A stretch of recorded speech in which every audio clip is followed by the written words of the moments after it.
안녕하세요 선생님들, 향가예요.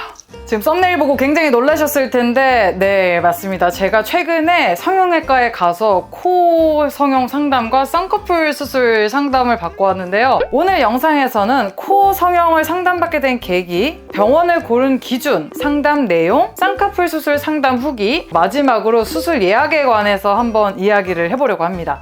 사실 제가 정말 어렸을 때부터 코 성형을 하고 싶었었어요. 어렸을 때는 그냥 막연하게 좀 예뻐지고 싶어서 코 성형 수술을 하고 싶었다가 한동안 더 잠잠해졌었는데, 제가 아무래도 이제 유튜브나 인스타를 좀 열심히 하다 보니까 남들보다 사진 찍을 일도 많아지고요, 영상 찍을 일도 많아지고, 그리고 이제 영상 속에 나를 계속 보면서 신경이 쓰이는 거예요. 이대로는 안 되겠다, 상담이라도 한번 받아보자 해서 성형외과 가서 상담을 받고 왔습니다. 사실 저는 무조건 나 이번에 꼭 수술할 거야 이런 게 아니었기 때문에 코 성형은 어떤 형식으로 이루어지고 비용은 어느 정도 드나 이런 게 궁금해서 상담을 좀 알아봤었던 게 컸고요. 어플보다는 뭐 인스타나 유튜브 둘러보면서 코 성형이 잘 됐다고 하는 사람들의 후기를 보거나 그 사람들이 어딜 갔는지 조금만 검색을 해보면 거의 다 나오더라고요. 그리고 또 어떤 수술을 하더라도 너무 싸면 약간 공장형으로 그냥 마구잡이로 수술을 한다고 하더라고요. 그래서 너무 저렴한 병원을 일단 좀 피했고요. 알아보는 병원들 중에서 여기 좀 비싸다라는 후기가 좀 많은 곳으로 일부러 선택을 했습니다. 올해 1월 달에 저 코 수술 상담을 좀 받아보고 싶어요 라고 연락을 했는데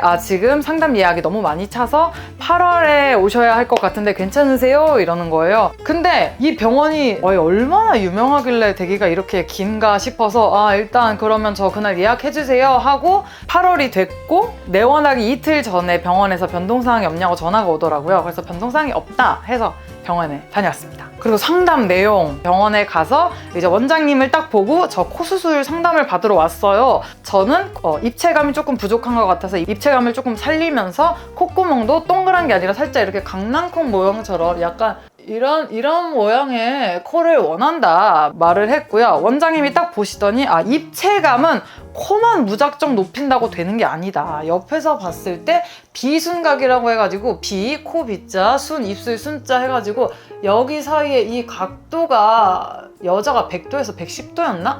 그 각도가 돼야 입체적으로 보인다고 하더라고요. 옆에서 봤을 때 옆 라인이 나쁘진 않은데 왜 그렇게 입체적이지 않을까 이 생각이 항상 있었는데 그게 바로 비순각 문제였더라고요. 저처럼 이상적이지 않은 비순각을 가지고 있으면 상대적으로 입이 더 튀어나와 보인다고 하더라고요. 아니나 다를까 제가 치아 교정을 했거든요. 저는 입이 튀어나온 것 같아서 입을 넣었는데 아직도 튀어나와 보여서 뭐가 문제지 했는데 그게 다 비순각의 문제였다라고 말씀을 해주시더라고요. 그래서 저는 여기 코 끝만 이렇게 높이면 좀 선명한 이미지를 가질 수 있을 줄 알았는데 수술을 할 때 콧대, 코끝 그리고 비순각 같이 교정하는 수술을 해야 된다고 하셨고, 수술 방법 같은 경우에는 저는 이 병원을 알아볼 때 내 갈비뼈를 잘라서 여기다 넣는 자간흑 방법을 좀 많이 한다고 후기를 본 것 같은데 저한테는 자간흑이 아니라 양쪽 귀에서 연고를 조금씩 떼서 코랑 여기 비순각을 동시에 교정하는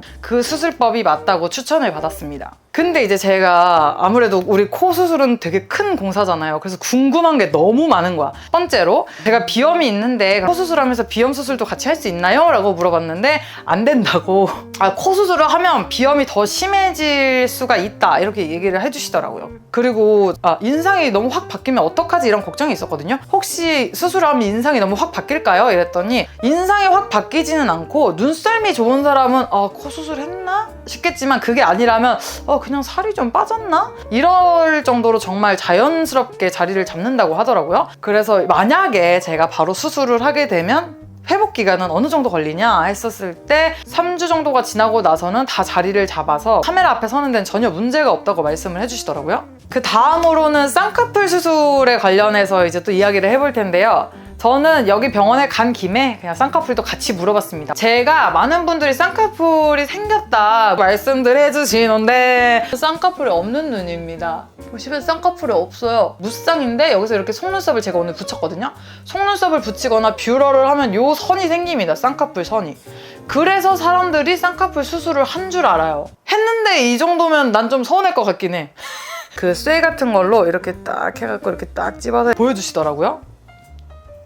드라마틱한 효과는 없네요 라고 했더니 지금 눈매가 이미 약간의 선이 있기 때문에 아예 생 무쌍들이 하는 것보다는 효과가 없을 수가 있다 이렇게 말씀을 해주시더라고요. 그리고 이렇게 쌍꺼풀 라인이 생기면 나중에 쌍꺼풀로 바뀐다라고 말씀해 주시는데 저희 어머니가 환갑이 넘으셨는데도 저랑 눈이 똑같아요. 그냥 라인만 있어요. 생기진 않더라고요. 근데 이제 제가 안검하수라 그러나요? 여기 눈두덩이에 힘이 약해서 이마로 눈을 떠요. 그래서 이마 때문에라도 좀 나중에 쌍꺼풀은 한번 할 것 같은 그런 느낌이긴 합니다.